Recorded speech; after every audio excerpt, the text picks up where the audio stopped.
बिस्मिल्लाहिर्रहमानिर्रहीम। Last video में हमने लिपिड की केमिस्ट्री को स्टार्ट किया था। मैंने लिपिड की डेफिनेशन पढ़ा दी थी, उसके कंपोनेंट, उसके मेजर माइनर कंपोनेंट के बारे में, उसकी प्रॉपर्टीज़ के बारे में डिस्कस किया था। उसके बाद उसका मेजर कंपोनेंट फैटी एसिड की डेफिनेशन, उसकी प्रॉपर्टीज़, ठीक है, उसके बारे में डिस्कस किया था। क्लासिफिकेशन बता दी थी, सैचुरेटेड, अनसैचुरेटेड, फिर अनसैचुरेटेड की further mono unsaturated, poly unsaturated, ठीक है। सो वो वीडियो लाजमी देखेगा। अब इस वीडियो में हमने डिस्कस करना है physical properties of fatty acid, मतलब जो फिजिकल प्रॉपर्टीज़ है फैटी एसिड के, ठीक है, उसको देखने जा रहे हैं हम, ठीक है। सो फैटी एसिड की क्लासिफिकेशन, डेफिनेशन, प्रॉपर्टीज़ देख लिए।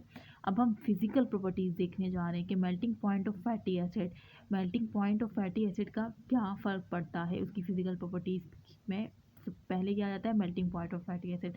तो अब हम अलग अलग बात करेंगे, सैचुरेटेड के लिए अलग बात करेंगे, अनसैचुरेटेड के अलग, क्योंकि फैटी एसिड की दो क्लासिफिकेशन है, कि सैचुरेटेड, एक है अनसैचुरेटेड। तो saturated fatty acid melting point increases with the increase in the number of carbon atom in the fatty acid chain.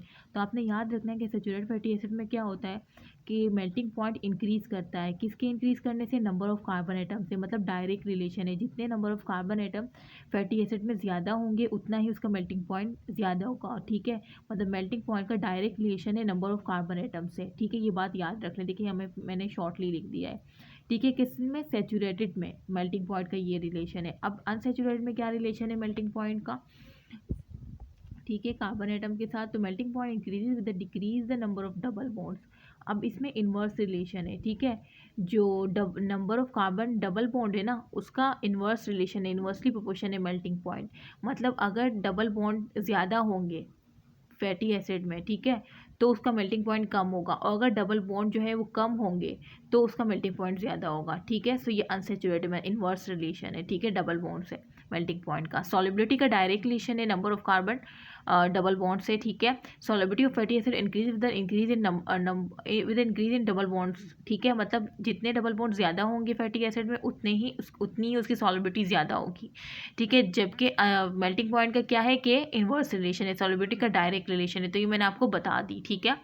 अच्छा, अब आ जाते हैं chemical properties of fatty acid. अब chemical properties of fatty acid देखते हैं कि फॉर्मेशन ऑफ सॉल्ट भी करता है ये, ठीक है। और क्या कर सकता है, फॉर्मेशन ऑफ सॉल्ट और फॉर्मेशन ऑफ डिटर्जेंट्स भी करता है, और ईस्टर फॉर्मेशन भी करता है, और प्रोस्टाग्लैंडिन्स फॉर्मेशन भी करता है। तो ये इसकी केमिकल प्रॉपर्टीज़ है, ठीक है। सो देखते हैं इसकी केमिकल प्रॉपर्टीज़। मैंने अगर आपसे बारे में पूछे कि chemical properties of fatty acid, तो आपने formation of salt, formation of detergent, Easter formation, prostaglandin formation, ये 3 केमिकल प्रॉपर्टीज़ है, ठीक है। और सॉरी 4। अच्छा, तो हम देखते हैं फॉर्मेशन ऑफ सॉल्ट होती किस तरह से है। Fatty acid form salt, fatty acid बना सकते हैं सॉल्ट, इसी वजह से तो हेडिंग है फॉर्मेशन ऑफ सॉल्ट। किस तरह से बना सकते हैं, when boil with alkali matter and alkaline earth metal. आपने अल्कली मेटल और अल्कलाइन अर्थ मेटल तो पढ़े हैं ना। ग्रुप 1 ए के एलिमेंट को अल्कली मेटल कहते हैं, ग्रुप 2 ए के एलिमेंट को अल्कलाइन अर्थ मेटल कहते हैं, ऐसा है या नहीं, ठीक है। सो अब ये कह रहे हैं कि फैटी एसिड को जब हम बॉयल करते हैं, किसके साथ, अल्कली मेटल्स के साथ, ग्रुप 1 ए एलिमेंट के साथ और ग्रुप 2 ए एलिमेंट के साथ, मतलब अल्कलाइन अर्थ मेटल के साथ जब बॉयल करते हैं तो क्या होता है, salt of sodium, potassium, calcium and magnesium are soaps. The process is known as saponification. तो अब ये कह रहे हैं फिर क्या होता है, सॉल्ट बनते हैं सोडियम के, पोटेशियम के, कैल्शियम के और मैग्नीशियम के, ठीक है। तो और 8 सॉप्स की शक्ल में, ठीक है। तो इस प्रोसेस को हम स्पॉनिफिकेशन कहते हैं।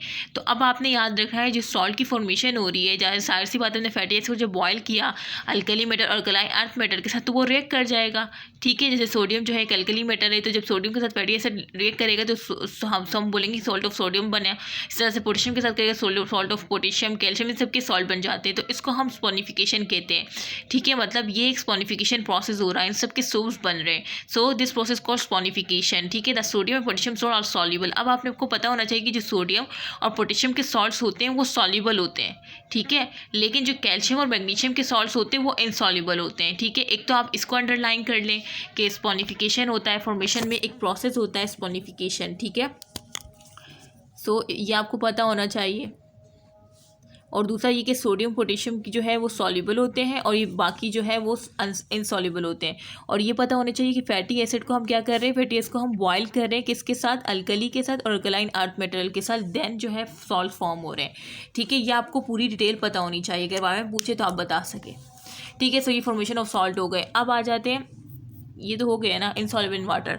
अब आ जाती है फॉर्मेशन ऑफ डिटर्जेंट किस तरह से होती है। Reduction of carboxylic group of fatty acid. अब आपको पता है कि फैटी एसिड में जो है ग्रुप्स होते हैं ना, एक अल्कोहल ग्रुप होता है, एक कार्बोक्सिलिक ग्रुप होता है, ठीक है। तो अब ये कह रहे हैं कि रिडक्शन ऑफ फैटी एसिड में जो है, फैटी एसिड क्या है, एसिड किसे कहते हैं, जिसमें कौन सा ग्रुप होता है, कार्बोक्सिलिक ग्रुप होता है, ठीक है। कि सारी कार्बन की चेन है, ठीक है, और ये कार्बोक्सिलिक ग्रुप है। तो अब ये कह रहे हैं कि रिडक्शन ऑफ कार्बोक्सिलिक ग्रुप, मतलब ये जो कार्बोक्सिलिक ग्रुप है ना, इसकी रिडक्शन कर दूँ। रिडक्शन का क्या मतलब है, रिडक्शन का मतलब क्या है, reduction of carboxyl of fatty acid produce alkyl alcohol. तो ये अल्काइल अल्कोहल प्रोड्यूस करेगा। रिडक्शन का मतलब होता है कि गेन ऑफ इलेक्ट्रॉन या गेन ऑफ हाइड्रोजन और लॉस ऑफ ऑक्सीजन, ठीक है, यही होता है ना रिडक्शन में। तो अगर यहाँ का लॉस ऑफ ऑक्सीजन हो जाए, गेन ऑफ हाइड्रोजन हो जाए, गेन ऑफ इलेक्ट्रॉन हो जाए, तो इस कॉल्ड रिडक्शन, ठीक है। ऑक्सीडेशन क्या होता है, loss of oxygen, gain of oxygen और लॉस ऑफ हाइड्रोजन और लॉस ऑफ इलेक्ट्रॉन। तो ये सब तो ऑक्सीडेशन रिडक्शन आपको पता है, लेकिन मैं आपको समझाना चाह रही हूँ कि जब भी हम कार्बोक्सिलिक की रिडक्शन करेंगे, ठीक है, तो क्या होगा कि हमारे पास अल्काइल अल्कोहल मिलेंगे, ठीक है, अल्काइल अल्कोहल मिलेंगे। अल्काइल अल्कोहल में गेट्स सल्फेटेड। तो जब वो अल्काइल अल्कोहल मिलेंगे हमें रिडक्शन करने के बाद कार्बोक्सिलिक ग्रुप, मतलब ऑक्सीजन रिमूव हो जाएंगे इनसे, ठीक है, रिडक्शन हो जाएगी, लॉस ऑफ ऑक्सीजन हो जाएगा, तो वो अल्काइल अल्कोहल बन जाएगा, ठीक है। वो जो कार्बोक्सिलिक ग्रुप था वो अल्काइल अल्कोहल बन जाएगा, ठीक है। जब अल्काइल अल्कोहल बनेगा तो हम उसको क्या करेंगे, सल्फेटेड करेंगे, मतलब हम उस अल्काइल को सल्फेटेड कर देंगे टू फॉर्म अल्काइल सल्फेट, मतलब हम उसको सल्फर के साथ ब्रेक करेंगे, सल्फेट के साथ ब्रेक करवा देंगे उस अल्काइल अल्कोहल का, और क्या बन जाएंगे, अल्काइल सल्फेट्स बन जाएंगे, ठीक है। और वो अल्काइल सल्फेट एक्ट करेंगे किसके तौर पर, डिटर्जेंट के तौर पर। जो हम डिटर्जेंट घर में यूज़ करते हैं तो वो किस तरह से फॉर्मेशन होती है, हम क्या करते हैं कि फैटी एसिड में जो कार्बोक्सिलिक ग्रुप है उसके रिडक्शन करवा देते हैं, अल्काइल अल्कोहल बन जाता है, जाहिर सी बात है, ठीक है। अल्काइल अल्कोहल बनेगा, फिर अल्काइल अल्कोहल का हम सल्फेट के साथ रिएक्शन करवाते हैं, अल्काइल सल्फेट बन जाता है, फिर वो डिटर्जेंट की तरह एक्ट करता है, ठीक है। Detergent are good emulsifier. तो मैंने आपको फर्स्ट चैप्टर में शायद या सेकंड चैप्टर में एमल्सिफिकेशन का बताया था कि एमल्सिफिकेशन क्या होती है। तो ये डिटर्जेंट जो है गुड एमल्सिफायर है। मैं आपको पीछे से दिखा दूँ क्योंकि मैं नहीं चाहती कि आप लोग रट्टे की तरफ जाएं, ठीक है, क्योंकि शुरू से मुझसे खुद रट्टा नहीं लगा, तो मैं चाहती हूँ कि दूसरों को भी शायद ऐसा होगा। अच्छा, इमल्शन क्या होती है, these are the solution containing tiny droplets of oil. Emulsification देखें कि ये क्या है, कह रहे हैं कि ये एक सोल्यूशन है जिसमें क्या होता है, टाइनी ड्रॉपलेट्स ऑफ ऑयल्स होते हैं। और emulsification it is the process of formation of emulsion. ये प्रोसेस है जिसमें टाइनी ड्रॉपलेट ऑयल्स बन जाते हैं, मतलब इसमें इमल्शन हो जाती है, कैसा प्रोसेस, तो इस वजह से इमल्सिफिकेशन कहते हैं। और ये GIT में होता है। GIT में किस तरह से इमल्सिफिकेशन होती है, किस तरह से टाइनी ड्रॉपलेट ऑफ ऑयल्स की फॉर्मेशन होती है, बाय बाइल सॉल्ट्स, ठीक है, इसकी तरह, ठीक है। तो इमल्सिफाइंग एजेंट देखें, इसमें आपको देखिए अल्काइल सल्फोनिक एसिड की एग्जांपल दी है, डिटर्जेंट अल्काइल सल्फेट या अल्काइल सल्फोनिक एसिड कह लें। तो डिटर्जेंट अभी आप पढ़ रहे हैं किसमें, अभी आप ये पढ़ रहे हैं ना फॉर्मेशन ऑफ डिटर्जेंट, तो इसमें क्या कह रहे हैं कि alkyl sulphate which act as detergent, ठीक है, डिटर्जेंट। तो यहाँ पे खुद इमल्सिफिकेशन एजेंट में भी इन्होंने दी हुई है एग्जाम्पल। देखिए detergent as detergent are good emulsifier, ठीक है। तो देखिए डिटर्जेंट की यहाँ पे खुद इमल्सिफिकेशन एजेंट में एग्जाम्पल दी है। आगे आप फॉस्फोलिपिड पढ़ेंगे, बाइल सॉल्ट पढ़ेंगे, तो वो भी मैं आपको पढ़ाऊँगी, फिर यहीं से दिखाऊँगी। तो ये वो एजेंट है जो कि कॉज करते हैं इमल्सिफिकेशन, मतलब ये टाइनी ड्रॉपलेट ऑफ ऑयल की फॉर्मेशन करते हैं, ठीक है। अच्छा, ठीक है। सो ये मैंने आपको इमल्सिफायर किस तरह से होते हैं, इमल्सिफिकेशन क्या होती है, टाइनी ड्रॉपलेट ऑफ ऑयल्स की फॉर्मेशन कर देना, तो उसे हम कहते हैं इमल्सिफाइंग एजेंट कहते हैं। तो डिटर्जेंट इमल्सिफाइंग एजेंट है, ठीक है। जाहिर सी बात है, जब भी हम डिटर्जेंट का यूज़ करते हैं तो क्या होती है, वो गंदगी बाहर निकलती है बिल्कुल ऑयली शक्ल में, तो वही इमल्सिफाइंग एजेंट ही है, ठीक है। अब है Easter formation fatty acid in combination with alcohol. अब क्या करें, ईस्टर फॉर्मेशन खुद देखें, फैटी एसिड मतलब इसमें क्या है, इसमें कार्बोक्सिलिक ग्रुप होगा, एसिड है ना तो कार्बोक्सिलिक ग्रुप होगा, अल्कोहल है तो इसमें OH ग्रुप होगा। तो जब भी कार्बोक्सिलिक ग्रुप और अल्कोहल कंबाइन होते हैं या रिएक्शन करते हैं तो ईस्टर की फॉर्मेशन होती है, फॉर्म ईस्टर, ठीक है। वह with glycerol form mono di and triglyceraldehyde, जिसमें क्या होता है, अब ये कह रहे हैं कि अल्कोहल कौन सा, ग्लाइसरोल, ठीक है। ये एक अल्कोहल है, OL से है, इसका मतलब ये अल्कोहल फैमिली से है, ठीक है। और ये क्या फॉर्म करेगा, मोनो डाई और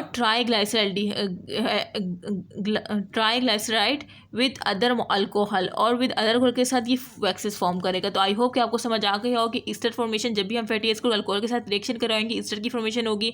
जैसे कि ग्लाइसरोल के साथ अगर हम करवाएंगे फैटी एसिड को तो हमें क्या मिलेगा, मोनो डाई और ग्लाइसराइड मिलेंगे, ठीक है, ये आपने याद रखना है। और अगर हम ग्लाइसोल के अलावा दूसरे अल्कोहल के साथ रिएक्शन करवाएं तो हमें वैक्सेस मिलेंगे, ठीक है। सो ये डिफरेंस आपने याद रखना है। आसान हो जाए तो हम स्टार्ट करते हैं। हम कहाँ पे थे, मैंने ईस्टर फॉर्मेशन का बताया था कि जब भी फैटी एसिड ग्लाइसोल के साथ रिएक्ट करेगा तो मोनोडाई और ट्राईग्लिसराइड बनेंगे। लेकिन अगर वो अदर देन ग्लाइसोल, मतलब अदर अल्कोहल, ग्लाइसोल के अलावा दूसरे अल्कोहल के साथ फैटी एसिड रिएक्ट करेगा तो वैक्सेस बनेंगे। तो ये आपको पता होना चाहिए कब ट्राईग्लिसराइड या मोनो या डाई बन रहा है और कब वैक्सेस बन रहे हैं, ठीक है। अब है prostaglandin formation. Prostaglandin derivative of a 20 carbon unsaturated fatty acid. मतलब जो अनसेचुरेटेड फैटी एसिड है ना, 20 कार्बन में जो अनसेचुरेटेड फैटी एसिड है उसके जो डेरिवेटिव होंगे वो प्रोस्टाग्लैंडिन होंगे, ठीक है। वो क्या होंगे,